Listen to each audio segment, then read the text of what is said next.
Hello, welcome to Renew Education. This is a segment on what hybrid dentures are in our eyes or my eyes, and why we don't recommend hybrid dentures. I'm suspecting if you're clicking on the title of this video, you already kind of know what a hybrid denture is. So you've probably been referred to this from Clear Choice or other dentists. It's a very popular full arch modality for implant dentists or for new ways to do treatments for people that are completely edentulous that need something more or would like something more than just a denture that's sitting on your gums. And so one of the techniques and one of the prosthetics that we have is called a hybrid denture. I've been doing hybrid dentures for probably about 15 years. In different forms, all porcelain forms. The traditional one is a screw, what we call screw retained, with a metal framework, and it has acrylic across it. And other ones could be combinations of metal framework, cement retained, ceramic crowns, all ceramic with metal. There's so many combinations over the years I've seen. And I've seen them all break, and I've seen them all fail. And this is a video about talking a little bit about more why I don't recommend them now, and I won't do them anymore. So we have other techniques to do something very, very similar. It's different in the fact that it's you can remove it, and people seem to think that that's a negative, and that's actually, I want to press on the point that that is the biggest positive that you can have, is that you have something that you can remove for hygiene, for repairability, for movement, which you want movement. Your teeth actually naturally move. That's why orthodontics works. You want something to move, to give a little give to the forces that your jaws are incurring on the teeth as you chew and bite. So this video is about looking at hybrid dentures and why we recommend them or not recommend them.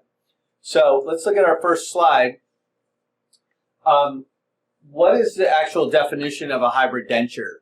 So a hybrid denture is called a hybrid denture because when we first started doing implants, we started putting metal framework down across multiple implants, and then we would make a denture over it, and we call that an overdenture or overbar denture. So if you Google something, look at overbar denture, and you'll see a bunch of bars that have clips and things like that.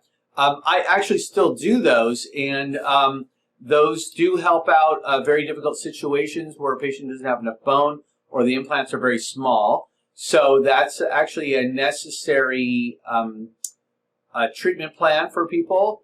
And what people thought was, well, why are we not combining the two, meaning the metal and the acrylic from the denture, getting rid of a lot of the flash and the palate and things like that on a denture, so that now we have what we call a hybrid, which is now a hybrid between a denture and the overbar denture model coming together and screwing it down fixed. This picture is an example of not an overbar, but a substructure of a hybrid denture that would be inside the actual bar. You can see the little holes, and that's where the screws come in and out. So you have to actually have holes going through the teeth so you can access the screws if you have a screw retained hybrid denture. Now, here's your hybrid denture. Like I said, it gets screwed down through the teeth.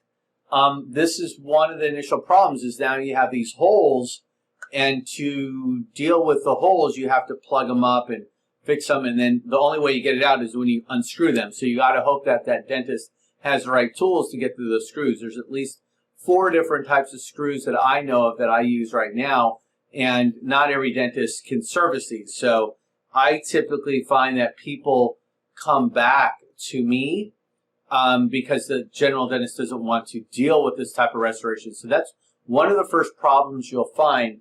And Clear Choice has this problem too. General dentists don't want to handle Clear Choice full arch cases or these hybrid dentures and service them because they feel that once they touch it, they kind of own it. Or once they do it, then Clear Choice or some doctor can blame them for doing something wrong, and nobody wants to get involved with dealing with a complaining patient between them and Clear Choice, so they won't even touch it. I get people from different countries to help them out and try to fix these things. I personally don't like that because, I'm now dealing with somebody else's work, and when things are ailing or failing, you get involved in, and you're going to get blamed and all that other stuff too. You don't want to deal with that. So on the very, very difficult, crazy cases, I don't actually work with those cases. But most of them are, I would say, probably 95% of the ones coming from Mexico, India, Costa Rica, somewhere else. I love to help the patients out, but there are a very few that I'm like, I can't touch it. It's just a big mess. So that's a little warning shot. Okay, so hybrid dentures aren't the worst idea in the world. So I talk about it as something that really came along that was really helpful and seemed like a really good idea until time moved on and I started to see how these things performed. And it's a very unpredictable performance. So we're going to go through some pros and cons with the yeses, and there's some no's in my little thing.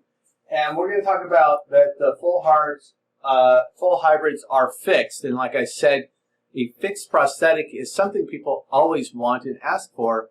But personally, I don't really think that they're so great because they're fixed. Now, if you look at hybrid dentures, the other positive is that they are smaller. They don't have a lot of shape like a regular denture does.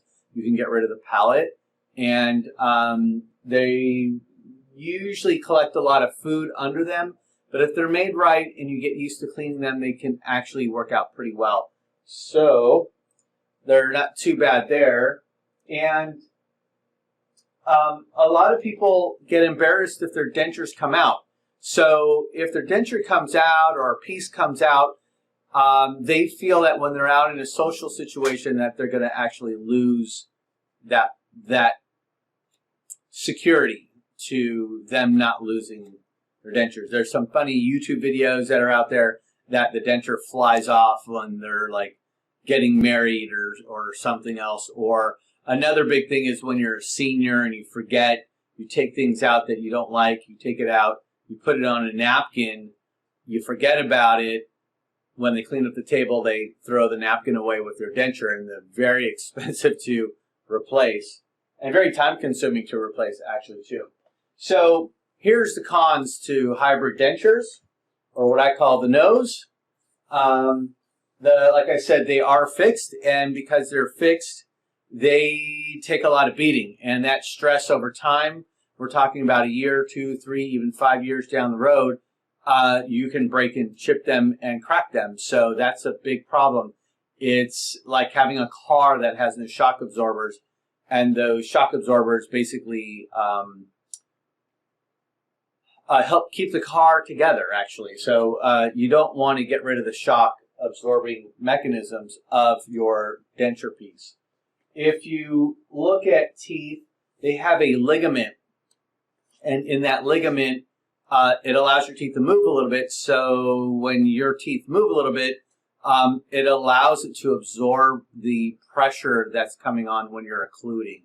So it's kind of interesting to think about it that way, but that's essentially what's evolved over time. And if we fix it, now you have no movement. I call it, it's kind of like you made a brick building in a land of earthquakes, and that building's going to fall down so much faster than if you actually built a building made of steel that has some flex and give. You can think of it that way too. So the third one here is it's still made of the weak acrylic materials that we use with original denture that is just sitting on the gums. Now you fixed it. Now it makes it harder, so it's a little bit more challenging to say that that's actually going to last. So when you look at Clear Choice or some other businesses that sell this all-on-4 model or hybrid denture stuff, they don't tell you that at the end game that they're going to give you a slip of paper to say, here you go, you just got these nice, beautiful teeth, but you actually can't really chew what you want. You can't really eat what you want with them because they know long-term they're going to crack and fail too, and they don't want to do that either. It also is the most expensive prosthetic you would actually make. So the implants are not the expensive part here. It's actually the prosthetic. So you don't want to fix something that's relying on just those implants because if an implant fails, then the whole prosthetic actually fails. So you want to make sure that you can keep those as separate entities if you can. And when you make something more removable, you have that option available to you. So what does all this mean? As we go through, over time, the implant that's infected, the entire prosthetic is in jeopardy. You have something that I see a lot of is people do not know how strong they bite. It's not like your muscle in your arm that you can see how strong you are or because you can lift a weight. What happens is people's jaws are just very strong and they're not aware of it. And so when you're making the same strength prosthetic for everybody, those prosthetics get overloaded and they can crack and break just because you don't even know how strong your bite is. And then you come back complaining, well, I don't know, I don't eat anything or whatever. It's not how you eat. It has to do with how strong your bite actually is and how your jaw muscles are. And some people can really break teeth. They can break teeth, they break porcelain, they're going to break the acrylic for sure. So that's no doubt. The problem with the fixed piece also is it's very expensive and time consuming to repair. You got to imagine if it's screwed down, that means you got to go to the dentist. The dentist has to have the tools. They have to clean out the holes. They have to unscrew the thing. They have to send it to the lab. When they send it to the lab, that means that what are you going to wear now?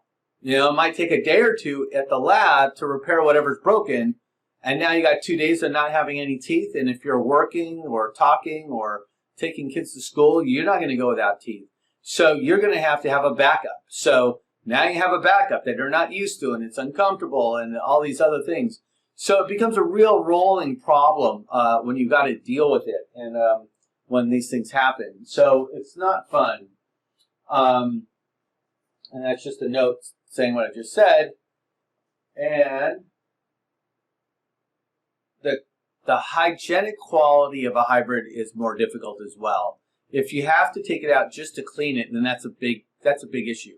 If you, for any reason, have to take it out, maybe you keep getting food trapped and you want to add acrylic to the bottom of it, that's a big issue. You got to take the whole thing out. I mean, it's just a very big cost and expense. And dentists don't like redoing work because if you've got to open 4 holes for those screws, to the dentist, that's 4 fillings. You could be filling 4 teeth and making money, but if you're not charging or can't charge constantly for like opening up those stupid screw holes, then you're stuck. So it's an expensive venture for the dentist to deal with. Okay, so here's a different option that we do. We do this on 4 to 6 implants. This examples with 6 implants, and it works very, very well. It's very much like a hybrid, except that it's clipped on with these what we call locator attachments. There's different types of locator attachments. And you can strengthen the bond or the grip that these attachments have to the implants. Like I said, some implants you want to connect with bars and then add these attachments to it so you have that overbar mechanism. And inside the denture, we always do a metal framework. But you get the idea here that now we have these little pegs on this picture over here. That basically shows that you can clean that much easier. You pop this out, you clean inside the denture over here, you clean these implants heads over here, and it's so much easier to work with. And any repairs, etc., etc. So let's look at the pros and cons of this system. It's removable is actually a big pro because you can leave it in, actually. If you have firm components, you could leave it in and take it out maybe once a day. You don't have to take it out all the time. The con here is that the prosthetic is usually a little larger, meaning like wider, it has a flange, and so on and so forth. So that's not the worst thing in the world. You get used to that. It's definitely more hygienic, so you definitely want that because you want to make sure it's easily cleaned. You want to service it, etc., etc. And you will have that slight movement, and that's a pro and a con. Some patients don't like any movement, and I understand that because they can't tell that their natural teeth are actually moving. But for me, long term, and until the patient understands that long term, that's a problem. They have a hard time going back to something that's removable when they have something fixed, and that's a problem when you start off that way. That's why I don't do that at all. But it's a heck of a lot easier and cheaper to fix for sure, and will require maintenance eventually too. That's a kind of a con in a way when something has to be repaired. The mentality I have with patients doing these full arch cases is that they're buying dentistry so they never have to buy dentistry in the rest of their life. And that's so false. It's crazy. But these attachments have little fittings inside that wear down. I suggest changing them every year. People typically don't come back for 2 to 3 years before they change them. Costs maybe $200 to change them or whatever you want to do. I can teach you how to change them if you move out of state. It doesn't really matter. Most dentists know how to deal with these fittings anyway. So that's pretty cool. And then they all look great. The hybrid denture looks great. Overbar denture, the locator dentures that we do all look great. So I'm not worried about that. And long-term, better long-term prosthetics for sure. So hopefully I was helpful for the why we don't recommend hybrid dentures. And take a look at some of the other videos that we have that will help you make a decision on what kind of prosthetic you might be interested in restoring a full arch case with.